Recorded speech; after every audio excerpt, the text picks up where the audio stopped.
Comrades and friends, it's almost a decade since the eruption of the global financial crisis of 2008. And in that period, all the contradictions of the capitalist mode of production that gave rise to it have deepened and intensified. The analysis made by the International Committee of the Fourth International at the time was that this event was not some temporary or passing fluctuation in the business cycle, but a breakdown of the capitalist system. Through a desperate intervention, utilising their central banks to pump trillions of dollars into the global financial system, the ruling classes managed to avert a collapse on the scale of the Great Depression of the 1930s.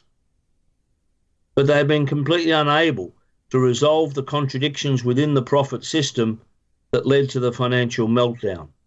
In fact, the very measures they have undertaken have only exacerbated these contradictions. The immediate cause of the crisis was the rise of finance capital and its mode of profit accumulation based on what amounted to the criminal and parasitic plundering of economic resources.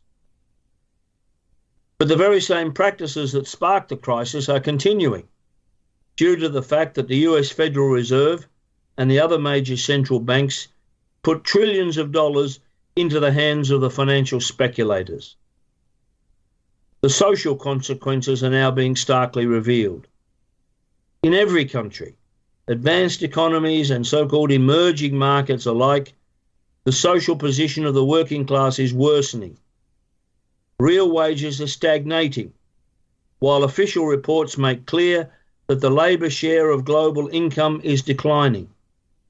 Public expenditure on vital services such as health, education and pensions is being cut on the dictates of global finance capital.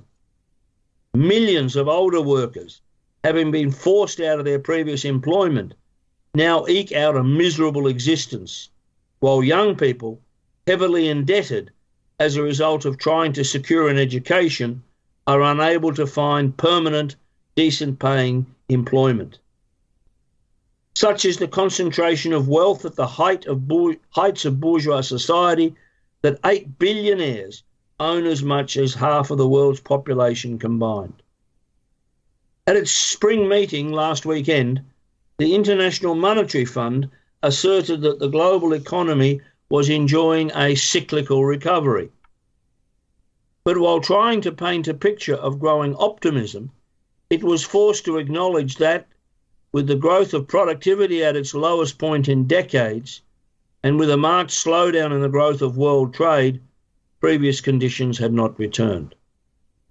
In fact, the historic crisis of the global capitalist system is now producing the very conditions that led to the economic conflicts of the 1930s and the eruption of war in 1939.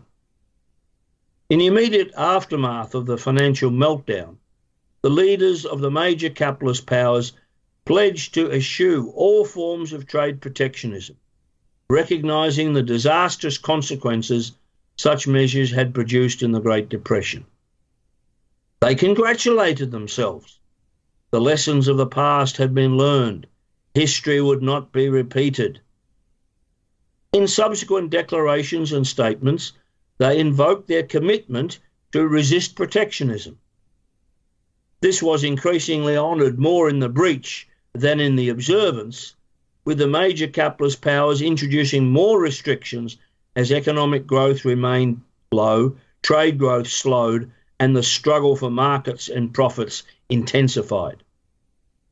This year, these processes have reached a qualitative turning point.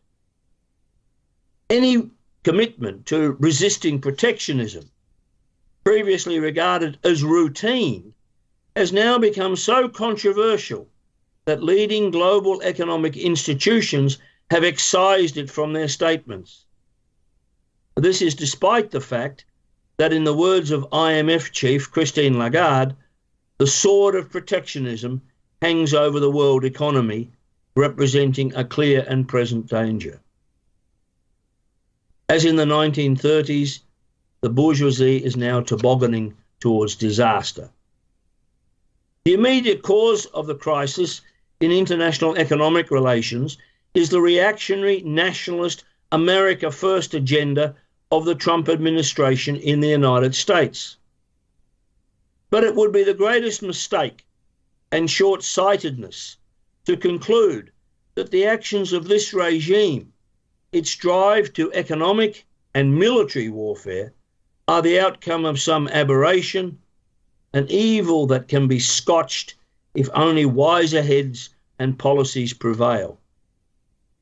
In the most direct and immediate sense, the violence of the Trump administration is only the most graphic expression of the irresolvable contradictions of the capitalist system as a whole. 100 years ago, the world was embroiled in World War I. This was not the war to end all wars, but marked the beginning of a struggle extending over more than 3 decades among the major imperialist powers to determine which of them would assume global dominance. It saw the emergence of the US as the preeminent global power as World War II ended with the US dropping 2 atomic bombs on Japan.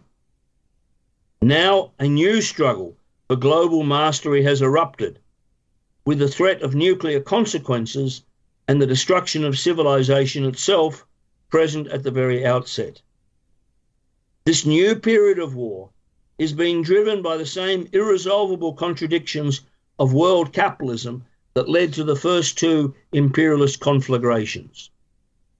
US imperialism, the dominant power, now seeks to maintain and enhance its position under conditions of economic decline through military means. But in doing so, it has set off a new struggle for global mastery into which all the other imperialist powers must enter in order to maintain their position, in the final analysis by military means. At the outbreak of World War I, Leon Trotsky explained its objective origins and summed up the strategy that the working class had to adopt. War, he wrote, is the method by which capitalism, at the climax of its development, seeks to solve its insoluble contradictions. Against this, he continued, the working class had to oppose its own method, the socialist revolution, advancing as a practical program of the day, the socialist organisation of the world economy. That perspective remains even truer today.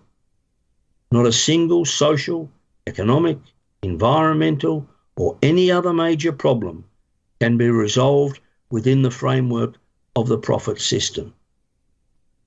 But as Marx insisted, no great problem ever arises without at the same time the material conditions for its resolution also emerging. The globalisation of production, the unification of the social labour of the international working class, the development of a vast worldwide economic, information and communication systems by transnational corporations and finance capital have created the foundations for the development of a planned world socialist economy, free from war, exploitation and oppression.